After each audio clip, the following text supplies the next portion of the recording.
Irmãos, vamos abrir em Êxodo capítulo 36, o segundo livro da Bíblia. Êxodo capítulo 36. Vamos ler a partir do versículo 20. Livro do Êxodo, capítulo 36, versículo 20, a partir deste. Fizeram também de madeira de acácia as tábuas para o tabernáculo, as quais eram colocadas verticalmente. Algumas versões diz, as quais eram colocadas em pé. Cada uma das tábuas tinha 10 côvados de comprimento e côvado e meio de largura. Cada tábua tinha 2 encaixes, travados um com o outro. Assim fizeram com todas as tábuas do tabernáculo. No preparar as tábuas para o tabernáculo, fizeram 20 delas para o lado sul. Fizeram também 40 bases de prata debaixo das 20 tábuas. 2 bases debaixo de uma tábua para os seus 2 encaixes, e 2 bases debaixo de outra tábua para os seus 2 encaixes. Também fizeram 20 tábuas ao outro lado do tabernáculo para o lado norte, com as suas 40 bases de prata. 2 bases debaixo de uma tábua e 2 bases debaixo de outra tábua. Ao lado do tabernáculo, para o ocidente, fizeram 6 tábuas. Fizeram também 2 tábuas para os cantos do tabernáculo de ambos os lados, as quais por baixo estavam separadas, mas em cima se ajustavam à primeira argola. Assim se fez com as 2 tábuas nos 2 cantos. Assim eram as 8 tábuas com as suas bases de prata, 16 bases, 2 bases debaixo de uma tábua e 2 debaixo de outra tábua. Fizeram também travessas de madeira de acácia, 5 para as tábuas de um lado do tabernáculo, 5 para as tábuas do outro lado do tabernáculo e 5 para as tábuas do tabernáculo ao lado posterior, que olha para o ocidente. A travessa do meio passava ao meio das tábuas, de uma extremidade à outra. Cobriram de ouro as tábuas, e de ouro fizeram as suas argolas, pelas quais passavam as travessas, e cobriram também de ouro as travessas. Êxodo 25, 8. Volta um pouquinho aí. Êxodo capítulo 25, versículo 8.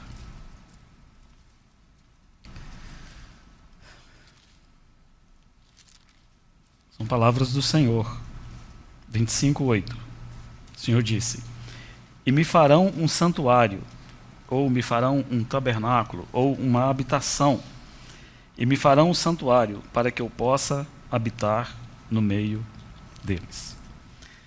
Se você já viu alguma imagem do tabernáculo construído, da maneira como ele era disposto ali no arraial, no deserto, você deve se lembrar que ele era uma construção retangular.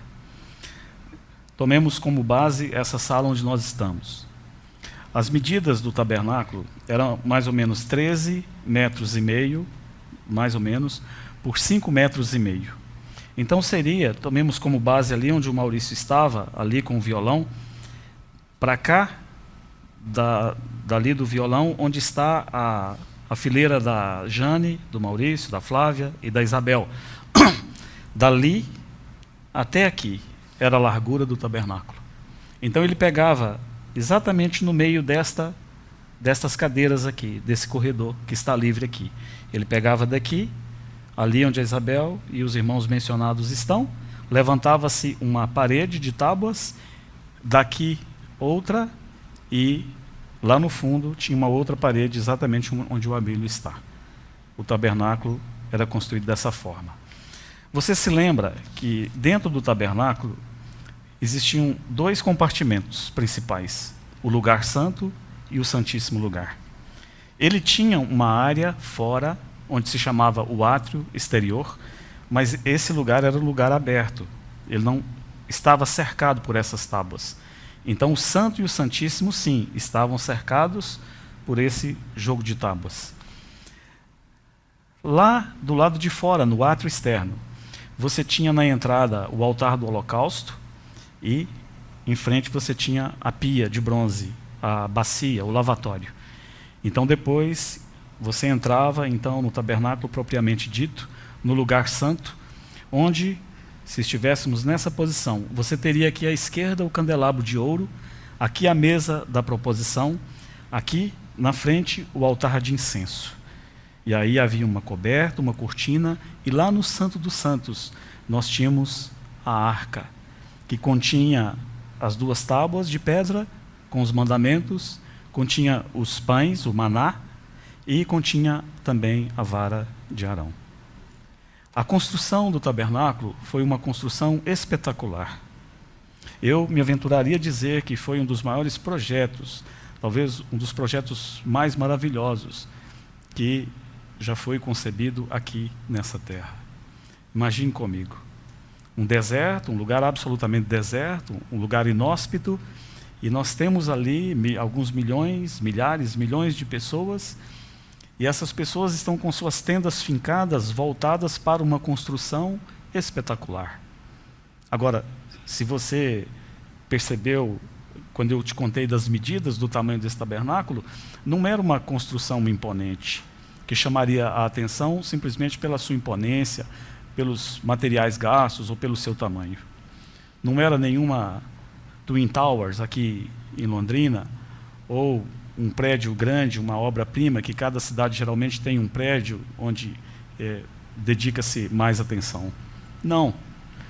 Mas é interessante você imaginar comigo que aquela pequena construção, ela ocupava exatamente o centro do arraial de Deus. Todas as demais tribos estavam com suas tendas colocadas, e eram milhares de tendas voltadas para aquele tabernáculo. Por que isso? Porque ali era o lugar da habitação de Deus. Se você já deve ter lido também, você pode me acompanhar comigo, nesse mesmo capítulo 25, no versículo 22, há uma fala notável do Senhor, onde ele diz, no 21, ele diz: porás o propiciatório em cima da arca. A arca, ela tinha uma tampa, e essa tampa, a tampa da arca, ela tinha 2 querubins voltados, rosto a rosto. Então esse era o propiciatório. O Senhor diz: porás o propiciatório em cima da arca, e dentro dela porás o testemunho que eu te darei. Ali virei a ti, e de cima do propiciatório, do meio dos 2 querubins que estão sobre a arca do testemunho, falarei contigo acerca de tudo o que eu te ordenar para os filhos de Israel. Era ali, podemos dizer, o lugar da habitação de Deus, ou pelo menos o lugar de onde Deus falava ao seu povo, de cima do propiciatório. Agora, essa construção espetacular, ela tinha algumas características. Ela era móvel. Ela foi concebida, planejada, projetada para que ela pudesse estar sempre em movimento. Você se lembra que Deus decidia quanto tempo o povo ficaria em determinado lugar. Então, imagine vocês, e eu também, se nós estivéssemos ali, depois de alguns dias ali, naquele determinado lugar, então um dia recebíamos um sinal de Deus de que deveríamos partir. Então, esse tabernáculo construído, ele deveria ser, embora revestido de muita beleza e seriedade, mas ele também deveria ser algo prático, que ele pudesse ser desmontado com certa facilidade, embalado e levado para outro lugar. Então imaginemos um dia onde finalmente vamos partir. É um dia de muito movimento no arraial. Todos estão trabalhando, quer seja nas suas tendas, arrumando as suas coisas, seus carros, seus bois, e quer seja também aqueles que estão ali desmontando o tabernáculo. Não há pressa. Nada pode ser feito com pressa na casa de Deus. Então, primeiro eles começam tirando as cortinas, aquelas 4 cortinas que cobriam o tabernáculo, vão tirando. E aí, depois de tirarem as cortinas, nós veríamos, se tivéssemos uma visão por cima, que o tabernáculo, a estrutura do tabernáculo, era composta de tábuas. Foi esse o texto que eu li com você. A estrutura toda, o esqueleto do tabernáculo, era composta de tábuas. Nós tínhamos 20 tábuas desse lado direito. Nós tínhamos mais 20 tábuas daquele lado esquerdo. E ali nós tínhamos mais 6 tábuas e mais uma em cada canto. Então daria 48 tábuas. As medidas dessas tábuas, elas foram previamente dadas por Deus.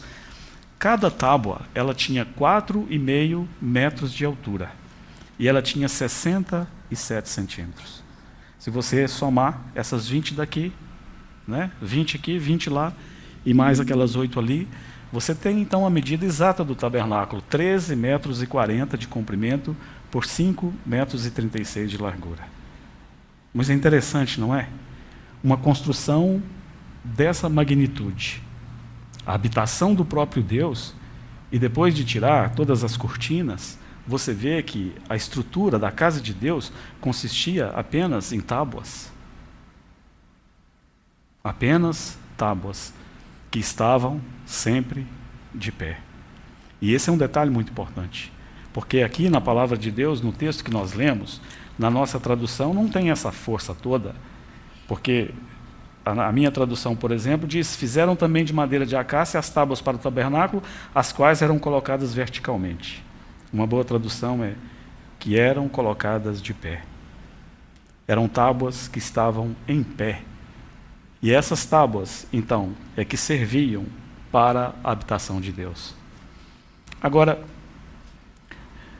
muitos, e Macintosh, aquele escritor do passado, ele tem um comentário maravilhoso acerca do Pentateuco. E já ouvimos muito, e alguns aqui já estudaram sobre o tabernáculo, e como que cada item, cada coisa colocada ali no tabernáculo nos fala de Cristo. Eu concordo, é isso mesmo. Como é rico o nosso Cristo. E cada coisa colocada ali. Por exemplo, vou te dar um exemplo aqui. Uma das 4 cortinas que cobriam o tabernáculo eram cortinas de pele de texugo. Eu já te contei isso aqui. Agora, às vezes, para um leitor mais desavisado e mais apressado, nós não paramos e considera: o que é isso? Quem aqui sabe me dizer? Que bicho é esse? Lá está colocado, era uma pele de um texugo. Quem aqui sabe o que é um texugo? Hã? O texugo, ele também é chamado de ratel. Ele é um animal, você pode ir no Google e você pode colocar lá texugo. Ele é um animal mais ou menos de porte médio, desse tamanho. E ele não tem beleza e nem formosura. Ele é muito feio, ele é muito desengonçado. Eu não posso dizer que ele é um cachorro, porque ele não é tão bonito como um cachorro. A coluna dele é meia torta, a cabeça é chata. Então, o que esse bicho nos fala de Cristo? Por quê? Como podemos aplicar esse animalzinho à pessoa de Cristo? Ele tem algumas características. Se você for no Google e colocar lá, e já tem um fazendo aqui, né? Ele é extremamente corajoso. Você vai ver esse bichinho desse tamanho lutando com leoas e com leões, ele não tinha medo de nada. E a sua comida preferida eram serpentes venenosas. Se você vê ele pegar uma serpente venenosa e atacá-la e comê-la, e ser picado por ela, e o veneno da serpente não tem poder sobre ele.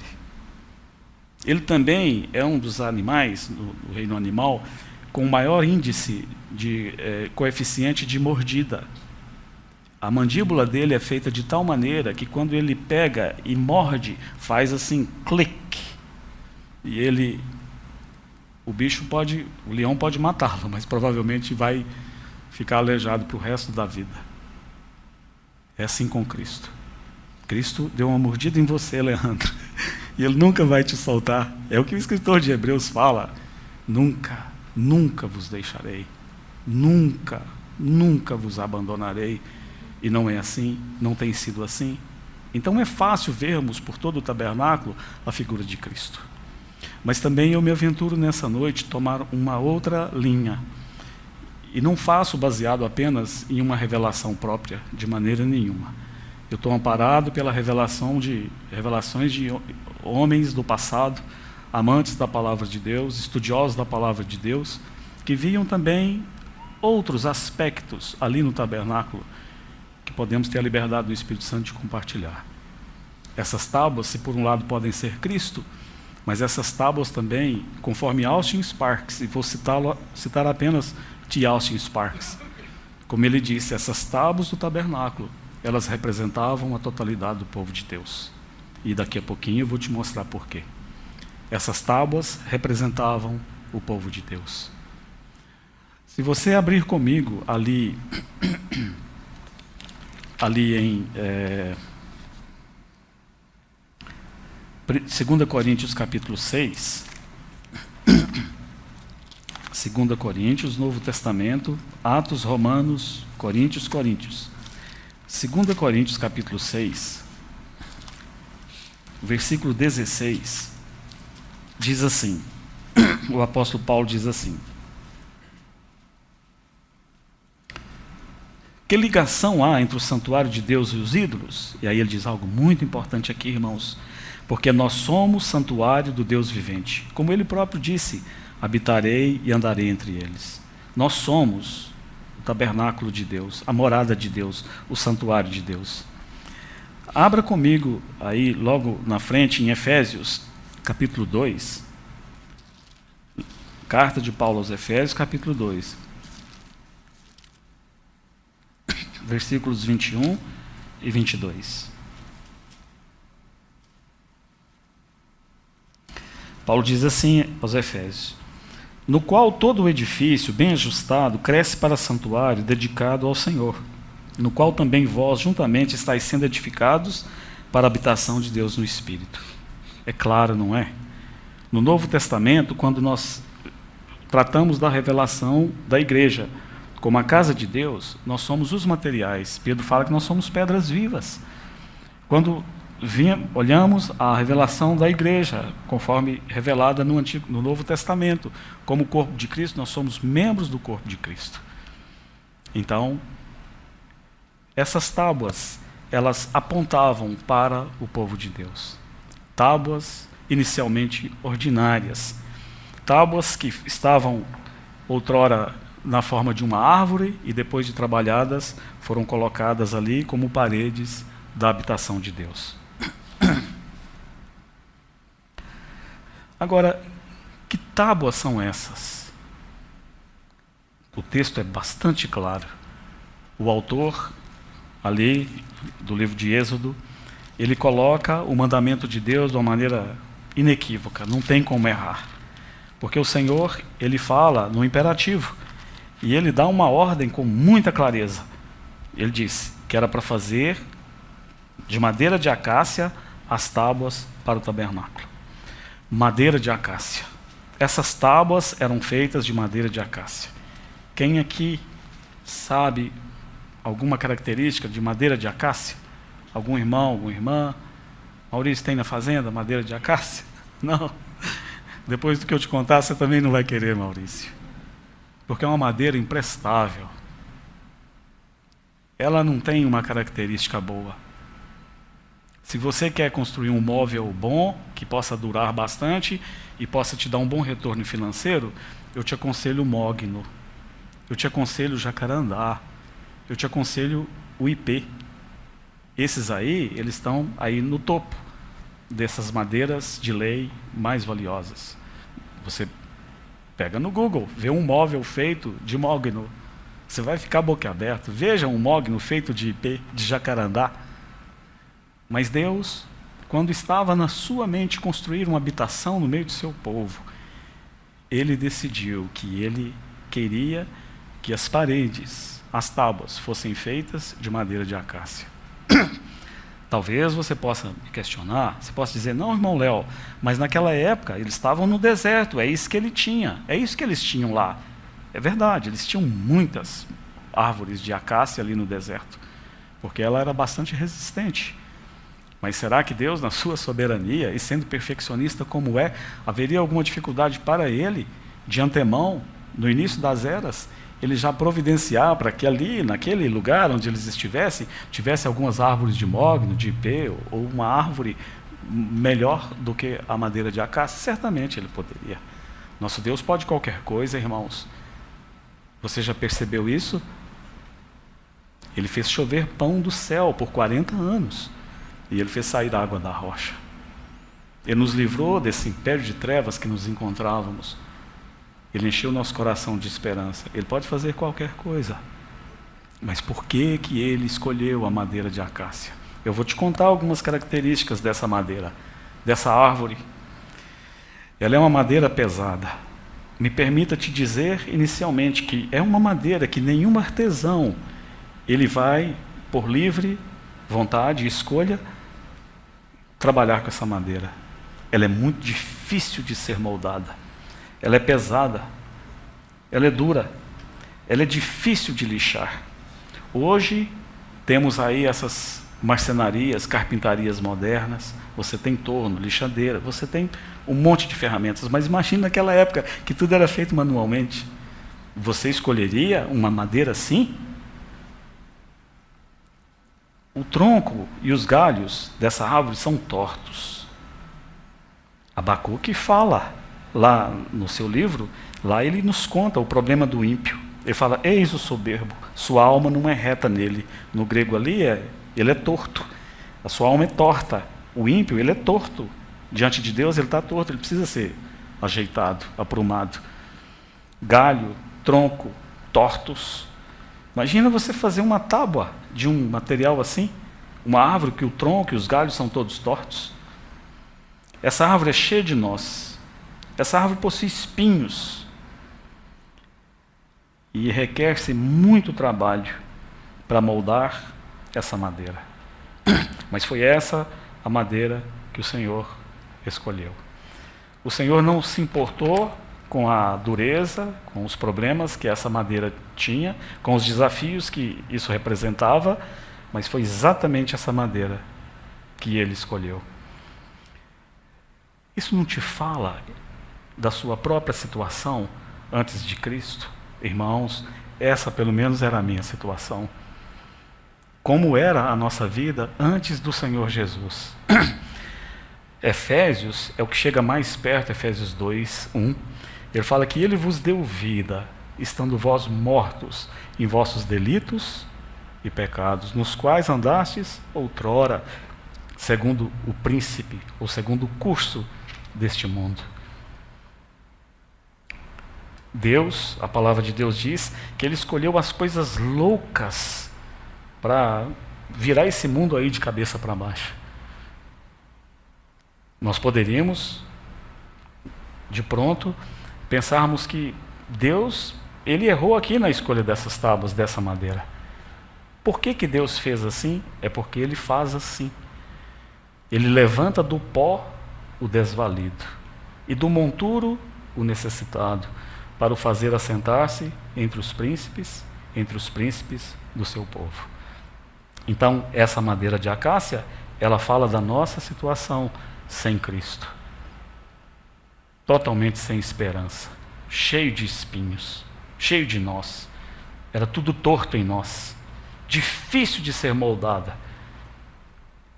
Temos uma facilidade, creio que muitos de nós temos essa facilidade, e é algo fácil de fazermos, que é desistirmos das coisas, e principalmente desistirmos uns dos outros. Não é verdade? Nós temos essa facilidade, isso é inerente à nossa pessoa, naturalmente falando. O quão fácil para nós é desistirmos uns dos outros. Começa a andar com o Abílio, e aí eu vejo que o Abílio é cheio de espinhos, e ele fica me cutucando de todo jeito que eu encosto nele. Então esse não serve. Começo a andar com o Maurício e vejo que o Maurício, ele é muito duro e que eu não vou conseguir fazer nada dali, nem um copinho para eu beber água. É uma madeira muito dura. Mas o nosso Deus, ele sabe exatamente o que tem que ser feito. Então ele nos pega, ou aliás, ele pega essa árvore e a primeira coisa que ele vai fazer é tirar essa árvore do seu habitat, dos seus recursos naturais. Imagina, você passa ali e vê aquela acácia, ela está ali, ela está bem enraizada, ela já está ali há muitos anos, aquela árvore sem nenhum proveito. Aquela árvore vai passar como milhares de árvores passaram, e um dia ela vai se sucumbir aos anos e ela vai desaparecer. Mas aí então chega aquele artesão comissionado por Moisés e ele tira aquela árvore do seu habitat. Ele corta ali nas suas raízes e ele atrasa então para o arraial. Ele vai limpar os seus galhos e ele vai começar a processar aquela árvore tão dura, desprovida de beleza, de aparência, cheia de nós, cheia de espinhos. Então, esse artesão com toda a habilidade, e eu quero te lembrar que o Senhor Jesus, ele foi um grande carpinteiro. Um grande carpinteiro. Uma vez, eu escutei duas pessoas falando, e um disse assim para o outro, todos crentes: pau que nasce torto, morre torto. E o outro disse: não, irmãos, mas tem esperança, Jesus era um grande carpinteiro. E ele pode pegar um pau torto, um tronco torto, e pode fazer uma mesa boa, algo bonito que pode enfeitar a sua casa. Então essa árvore agora vem para o arraial, e o artesão, com toda a habilidade, esse carpinteiro, cheio de paciência, cheio de sabedoria, e eram homens cheios do Espírito para essa obra. Porque é uma obra grandiosa, tomar uma madeira de acácia, que eu descrevi aqui, e prepará-la para ser usada na casa de Deus, isso é uma obra fenomenal. E esse artesão então começava habilmente, pacientemente, sob a direção do Espírito Santo, a trabalhar nesse tronco. Primeiro ia tirando as imperfeições, depois media até sair aquela tábua de 4,5 metros por 67 centímetros de largura, e depois tinha que lixá-la. Mas uma característica dela, ela era difícil de lixar. Imagina quantos calos, quantas lixas, quantas dificuldades, quantos dias até que se preparasse essa tábua, uma delas apenas. E aí então ia fazendo, ia passando a lixa, ia limpando, ia lixando, ia limpando, lixando, soprava, tirava. Isso não nos fala da obra do Espírito Santo em nós? Você lembra as coisas que Paulo, o apóstolo, menciona, pelas quais ele passou? O grande Martin Lloyd Jones, ele disse que, na visão dele, talvez o maior intelecto que passou por essa terra seja o apóstolo Paulo. Quanta sabedoria, quanto entendimento, quanta revelação. Mas você lembra da lista de dificuldades, de perseguições, de tribulações pelas quais Paulo passou? Você lembra? Foi uma maneira, certamente, que Deus estava usando para lixar essa tábua de acácia. Irmãos, ele era uma madeira de acácia. Se você ler lá, quando ele aparece e ele enche todas as páginas do Novo Testamento. O Espírito Santo foi enfático, colocou ali Paulo respirando ameaças e morte. Você imagina? Bruno, você vai convidar alguém assim para tomar um café com você na sua casa? Um homem que respira ameaças e morte? Mas o trabalhar de Deus na vida dele, Deus foi lixando, Deus foi aplanando, Deus foi tirando essas imperfeições, até que nós temos esse homem que, de todos os livros do Novo Testamento, praticamente a metade foram escritas por ele. Oh, grande bênção que ele foi e tem sido através dos séculos. Então, da mesma maneira que aquela lixa ia comendo aquela madeira e tirando as suas imperfeições, é assim que Deus trata conosco. O próprio apóstolo Paulo, ele diz: o que vai nos separar do amor de Cristo? O que vai nos separar do amor de Cristo? Aí ele menciona uma lista, você lembra? São coisas pelas quais ele passava diariamente. Ele disse: será a tribulação? O que é tribulação? O dicionário diz que tribulação é aborrecimento, aflição, amargura, adversidade, dor, tristeza. Ele diz: será angústia? O que é angústia? Angústia é ansiedade, é inquietação, é um desassossego. E lá a Timóteo, seu filho na fé, no capítulo 3, versículo 12, ele diz assim para Timóteo: todos quantos querem viver piedosamente em Cristo Jesus serão perseguidos. Ó irmãos, é glorioso sabermos que o Senhor nunca nos abandonará, mas é tão triste sabermos que na nossa condição natural nós podemos nos apartar dele. pelo menos tentar nos apartar dele? Se essas tábuas falassem, eu queria entrevistá-las e talvez eu pudesse ouvir delas. Ah, quantas vezes eu pensei em desistir. Aquela lixa, ela era doída demais. Ela entrava profundamente em mim e por muitos dias eu fui sendo lixada, fui sendo lixada, fui sendo lixada. E muitas vezes eu pensei em desistir. Você já pensou em desistir? Você já passou por alguma tribulação, por alguma angústia, por alguma coisa que lhe fosse pesado demais, que lhe fosse difícil demais, que você sentiu que estava além das suas forças? Ah, irmãos, eu já passei por muitos momentos assim. E creio que todos os santos de Deus, eles têm passado momentos de muita luta. Essa é a vida cristã normal. Mas talvez pudesse perguntar para aquelas tábuas, e o que você achou depois de tudo pronto? E você está lá como tábua na casa de Deus. Ela disse, eu não sabia o produto final. Eu não sabia no que iria dar aqueles tratamentos daquele artesão, daquele carpinteiro para comigo. Eu não tinha nem ideia do que me aconteceria. E o que aconteceu com elas é glorioso. Eu vou te mostrar daqui a pouco. E o que está acontecendo conosco é glorioso agora e também será no futuro. Chegava-se um dia que aquela tábua, ela estava pronta, quase pronta. Ela já estava limpa, lixada, na medida certa, absolutamente certa. Então agora ela poderia ser usada na casa de Deus. Ela não poderia ainda. Porque mesmo com todo o trabalho ali do carpinteiro, você podia ver naquela tábua algumas das suas imperfeições. Algumas estrias, algumas coisas diferentes ali, cor diferente, a marca de um buraco. Você poderia ver as suas imperfeições. Então sabe o que tinha que ser feito antes daquela tábua ser colocada ali no tabernáculo de Deus? Ela tinha que ser revestida de ouro. Isso é glorioso demais, não é? Pensa nessa tábua ordinária que estava ali fadada a passar toda a sua vida naquele deserto, naquele mundo tenebroso. Agora, essa tábua está totalmente coberta de ouro. Então, se não tinha mais como, Heloísa, alguém chegar e falar assim, eu acho que essa tábua aqui, ela era tão feia, ela era cheia de imperfeições, de estrias, ninguém mais podia ver suas imperfeições. O ouro nos fala da natureza de Deus. O Senhor Jesus, irmãos, Ele é o ouro de Deus. Nós estamos revestidos de Cristo.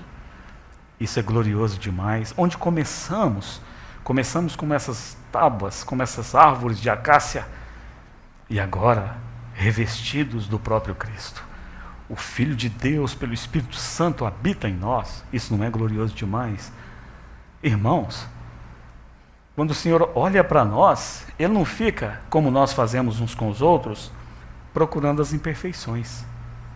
O irmão Fernando, assim que entrou, me cumprimentou, eu já vi que ele rasgou a calça ali no joelho, e do lado e em cima. É assim. Procuramos as imperfeições uns nos outros, e isso é tão fácil de ver, não é? Mas não é assim que o Senhor faz conosco.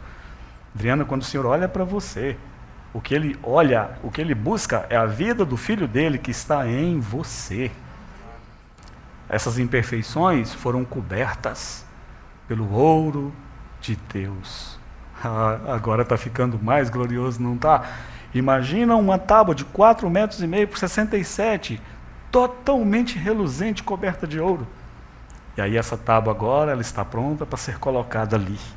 20 tábuas daqui, 20 tábuas de lá, 8 de lá. Não seria maravilhoso, Abílio? Naquele sol quente do meio-dia, quando tirasse aquelas cortinas e você pudesse então olhar, aquilo reluziria como algo nunca visto antes, aquele ouro ali no meio do deserto reluzindo através daquelas tábuas outrora tábuas ordinárias, que não servia para nada, e agora estão ali, na construção do tabernáculo, da casa de Deus. Agora chegava-se o dia de mudar, tinha que ir embora. Então, o tabernáculo começava a ser desmontado. Tirava-se as cortinas, ficava o esqueleto e começava a tirava aquela primeira tábua, a segunda, a terceira, a quarta, a 21ª, ia tirando até que sobrava uma tábua apenas, aquela ali, onde está Isabel. E é interessante que mesmo só aquela tábua ali, ela ainda permanecia de pé. É isso que eu queria te falar nessa noite. Que há uma maneira de permanecermos firmes diante do Senhor. Aquelas tábuas não tinha a menor possibilidade delas caírem no chão. Eles poderiam tirá-las tranquilamente. Quando tirasse a primeira, a segunda, todas elas ficariam absolutamente de pé. O texto nos conta, texto santo, de que essas paredes de tábuas haviam 5 varais colocados horizontalmente. 5 aqui, 5 lá e 5 lá. Então você pode falar, irmão Léo, é por isso que elas não caíam, que elas tinham. Então, esses varais, essas varas compridas, então que davam sustentabilidade a essas paredes. Não era isso. Porque o primeiro que era tirado eram esses varais. E quando eles eram tirados um por um, mesmo assim, aquelas tábuas permaneciam de pé. Do que nos falam esses varais? Alguns irmãos entendem que são da nossa comunhão no corpo de Cristo, dos tratos de Deus conosco, das coisas que o Espírito Santo faz em nós, através de nós e uns com os outros. É claro, na minha vida cristã aí, de 30 anos aí, quanta ajuda eu tenho recebido de tantos irmãos, quanto suporte, quantos irmãos que têm estendido as suas mãos para que eu permaneça de pé, graças a Deus por isso. Mas eu não posso colocar a minha firmeza, colocá-la dependendo de outros, porque muitos problemas no meio do povo de Deus, eu conheço lá nos Estados Unidos, um casal, uma irmã, uma benção na obra de Deus, ama o Senhor profundamente, serve o Senhor com zelo, uma pregadora do Evangelho que faz da sua casa um refúgio para muitos. O marido a abandonou, deixou-a por causa de uma jovenzinha. E ela, o que ela fez? Ela se apegou com mais firmeza ao Senhor. Mas nem sempre é assim. Muitas vezes coisas nos acontecem, esse exemplo que eu vos dei. E o que é que nós fazemos? Nós culpamos o Senhor. O Senhor é o culpado porque meu casamento não deu certo. E lá vamos nós. Às vezes, alguém muito próximo a nós morre, adoeceu, morreu. O Senhor não salvou o meu filho. Irmãos, eu conheço numa assembleia, onde uma irmã muito querida e abençoada, cujo marido era presbítero, ela deixou de reunir, simplesmente porque os filhos dela se desviaram da fé. E ela disse para o Senhor, enquanto não convertê-los, eu não vou às reuniões, eu não te busco mais. Como é isso? Suportes que nos são tirados, irmãos amados que são suportes para nós e nos são tirados, e de repente nós nos vemos aos nossos olhos completamente abandonados. E aí nós caímos. Mas não era assim com essas tábuas. Elas não caíam. Mesmo que esses suportes eram tirados, um por um, elas ainda estavam de pé. Uma outra característica interessante dessas tábuas, que você deve ter percebido, elas não eram numeradas. Você viu? Elas não eram numeradas, elas eram colocadas ali nos seus lugares aleatoriamente. Não tinha tábua número 1, número 2, número 3, número 48. Não tinha. E por que o Espírito Santo fez isso? Talvez para nos dar um puxão de orelha aqui, não é verdade? Como temos as nossas preferências pessoais no meio do povo de Deus? Como temos? Gosto muito de ir na casa do Antônio. Né, Antônio? Toda semana, por alguns anos, eu vou lá. Agora está meio corrido, né? Mas a ideia é voltar. Gosto muito da casa do Antônio. E parece até que o Antônio gosta também da minha companhia lá, mas a Tereza, porque tem nos suportado. Há irmãos que são muito chegados, por várias razões. E às vezes isso se torna algo muito perigoso no meio do povo de Deus. Nós vamos fazendo os nossos grupinhos, nossas preferências, e vamos ali. E aí agora o nosso tempo de lazer é só com aquele grupo ali. Eu vou fazer algo só com aquele ali, só com aquele ali, só com aquele ali. Irmãos, isso é em todo lugar. Isso é próprio da natureza humana. Agora imagine você aqui comigo, você como uma dessa tábua. Maurício, você era a tábua 39, apenas aqui, não era numerada, tá? Mas dessa vez, quando colocaram as tábuas juntos, eu era 21. Nos colocaram os dois, lado a lado. E do outro lado, Maurício, para completar, para ficar mais maravilhoso ainda, colocou do nosso lado o Danilo. Estamos os três ali. O acampamento já perdura por 3 meses e nós três temos uma comunhão tão boa. Você está no meio, eu de cá, o Danilo dali. Está tão bom. E aí um dia, a gente vê aquele movimento todo no arraial e alguém está desmanchando, está separando. E aí, numa última tentativa de segurar aquilo que é meu, eu falo, Danilo, no próximo lá, vamos dar um jeito de ficar junto. Maurício, ó, fica de olho para a gente ficar junto. E às vezes, lá naquele outro acampamento, Danilo era a tábua número 1. Eu já me colocaram na 13. E o Maurício está lá do outro lado, o Maurício é 37. E nós somos separados. Era assim, exatamente desse jeito. Irmãos, como precisamos aprender com essa advertência silenciosa do Espírito Santo e incluirmos todo o povo de Deus. Aprendermos a incluir a todos. Todos. Essas tábuas estavam sempre de pé. Por que elas estavam sempre de pé? Qual o segredo dessas tábuas que não caíam? Que você podia tirar os varais, os suportes, que você podia tirar uma a uma e não caía, e mesmo quando chegasse na última ela estava sempre de pé. Por quê, irmãos? Qual era o segredo?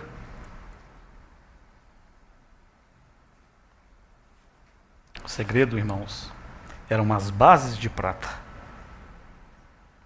Preste muita atenção aqui, que isso pode ser, talvez, de ajuda para você.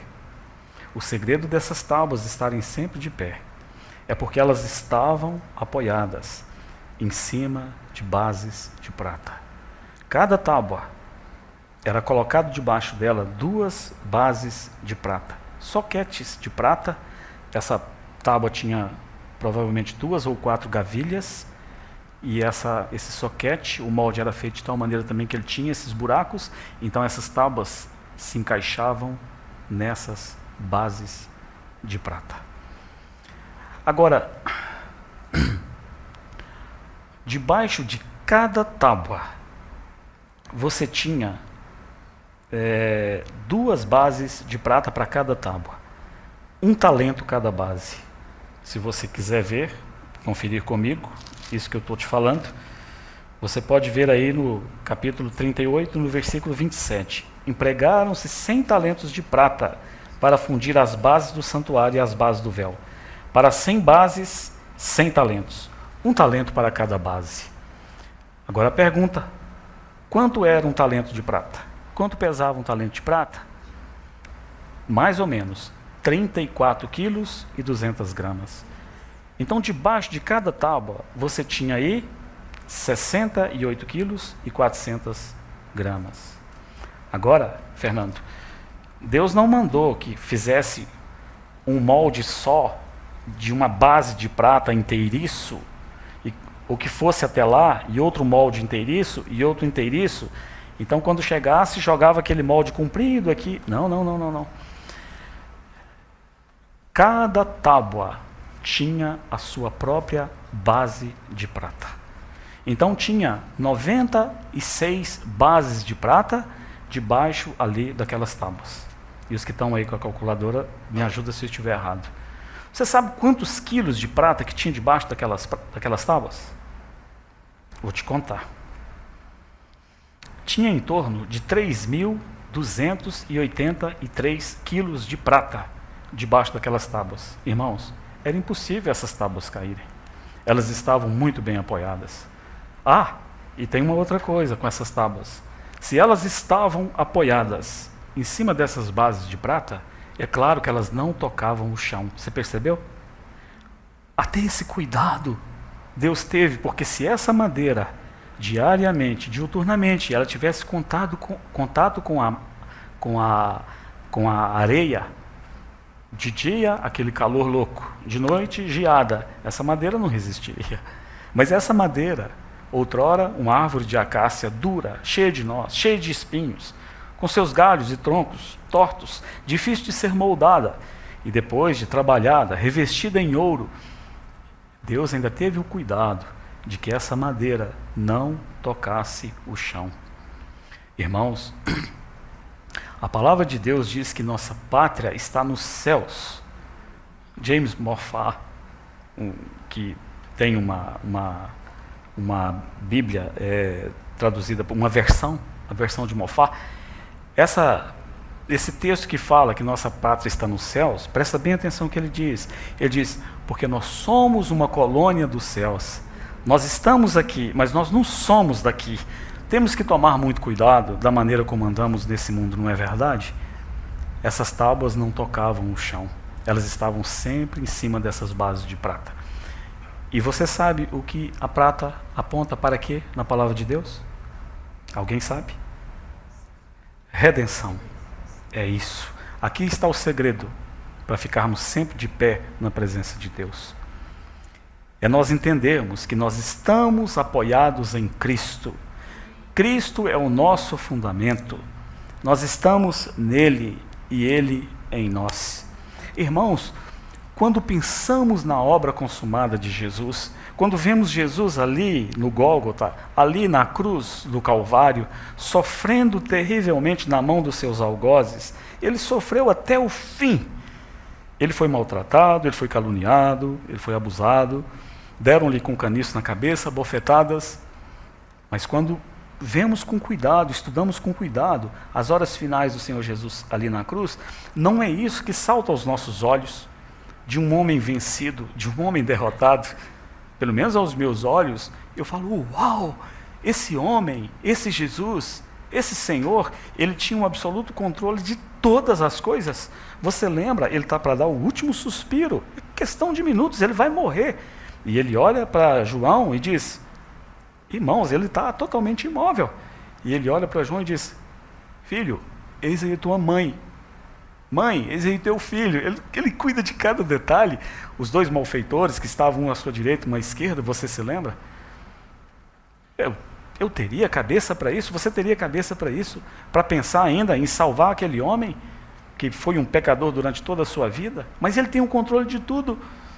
Em verdade te digo, hoje você vai estar comigo no paraíso. Isso é maravilhoso demais. Ele não caiu. O Senhor Jesus nunca caiu, nunca colapsou, nunca entrou em colapso. Então, conforme 2 Coríntios 5,17 diz, e assim se alguém está em Cristo é nova criatura. Estamos apoiados em Cristo. É possível, mesmo em meio a qualquer situação, não há desculpas, podemos ficar de pé, firmes na presença do Senhor. Como vamos fazê-lo? Nosso irmão leu para nós Hebreus capítulo 12, versículo 2 nessa manhã, olhando para Jesus. Oh, irmãos, temos que olhar para o Senhor Jesus. Mas não é só uma olhadinha, uma olhada casual. Já disse antes aqui outras vezes que ali no grego, olha, aquele olhar é o verbo aforal, é um olhar diferente. É o olhar que os dois enamorados, dois apaixonados ali, que eles olham um para o outro, eles estão se conhecendo, o amor está aumentando, aí eles saem para tomar um sorvete, uma soda, um guaraná, eles sentam um de lá, outro de cá, e ficam com o seu canudinho, e o outro com o seu canudinho, quando não estão compartilhando o mesmo copo, e ficam olhando um no olho do outro.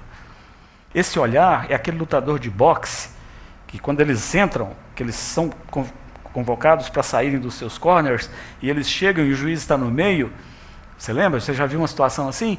E o juiz vai dar a eles as instruções, o que pode e o que não pode. Você lembra o que eles ficam fazendo? Eles ficam fazendo assim, né?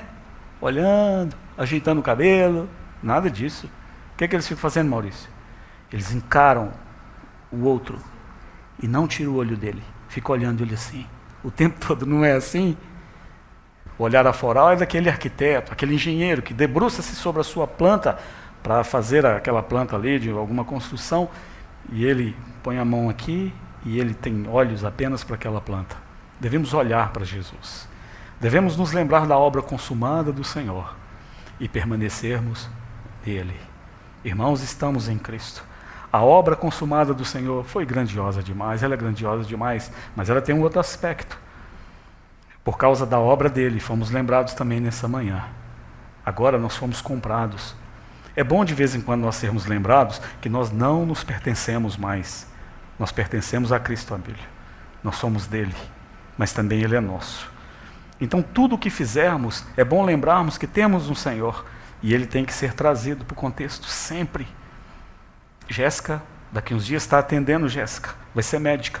O Senhor tem que estar no contexto sempre. Senhor, para onde? Davi a mesma coisa. Senhor, para onde? Senhor, o quê? Da mesma maneira. Senhor, é posto de gasolina a vida toda, é isso mesmo? Senhor, tem mais alguma coisa? Devemos ter os olhos nele. Devemos nos lembrar de que nós somos dele, conforme Pedro diz, que não foi prata, não foi ouro, não foi nenhum material perecível, mas foi o precioso sangue. Fomos comprados, agora somos dele. E devemos obedecê-lo e andar na presença dele todos os dias da nossa vida. Que ele nos guarde, irmãos, que ele nos conduza, que ele nos proteja. É a vontade dele que fiquemos em pé. São dias tão difíceis. Ó, irmãos, dias tão complicados. Quantos têm caído? Quantos têm ficado pelo caminho? Mas não há motivo, não há razão, não tem porquê. Aquelas tábuas estavam sempre de pé. Da primeira à última. Podia tirar tranquilo, Fernando, não precisa correria. Nenhuma delas vai cair, porque elas sabiam muito bem onde elas estavam apoiadas. Estamos apoiados em Cristo, irmãos. Ele é a nossa redenção, ele é o nosso fundamento. Que ele nos ajude, que ele nos guarde, que ele nos conduza. Te bendizemos, amado Senhor. Senhor, éramos como essa madeira, mas o Senhor veio como um grande carpinteiro. E o Senhor operou nas nossas vidas e tem trabalhado. Senhor Jesus, estamos sendo moldados ao teu próprio caráter, conformados à tua imagem. Oh, isso é grandioso demais.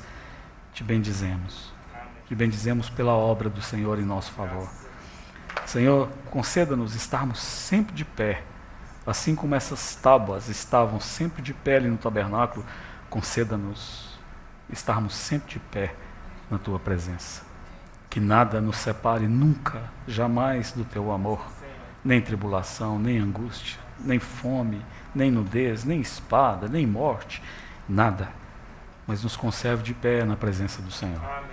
Te louvamos, te bendizemos, te amamos, Senhor. Louvado e exaltado seja o teu nome. Amém.